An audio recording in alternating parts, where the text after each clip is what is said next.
We're going to take a look here at some overlapping triangles.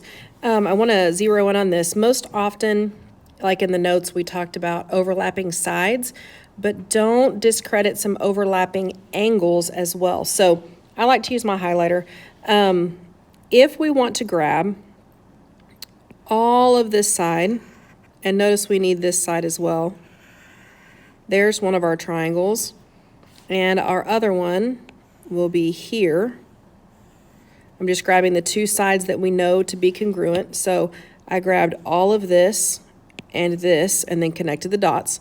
What you'll notice is that the orange overlaps this whole top piece between O, L, and P, which means that they share that common angle right there. Now, if we take these triangles apart and we move them and we put those marks where they belong, we have this situation right here where we have angle side, angle side congruence, and then we name our triangles. So it'd be triangle NLP and triangle MLO. We're always looking for those pieces that overlap, and it may be angles.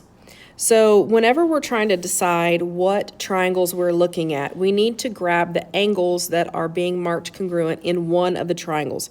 So I know here I need angle B, I need all of it, and I need this little nugget of angle C. That helps me zero in on what triangles we're focused on. And then we've got this one here that helps finish it out. And again, if we take these guys and we separate them out, they share that side BC that stayed there in the middle. That is our reflexive piece. Those are the types of things that we're looking for on our triangles. So if they share BC, we can mark both of those. We have all of angle B, which are these obtuse angles, and then we have these two smaller angles, which gives us angle side angle congruence. Now, whenever we are looking through our image, those are the two triangles that we want. We don't ever want to cut off an angle. So what I mean by that is we don't want to look at something like these guys down here. Okay, yes, they overlap, but notice I'm missing all of this section up here at the top.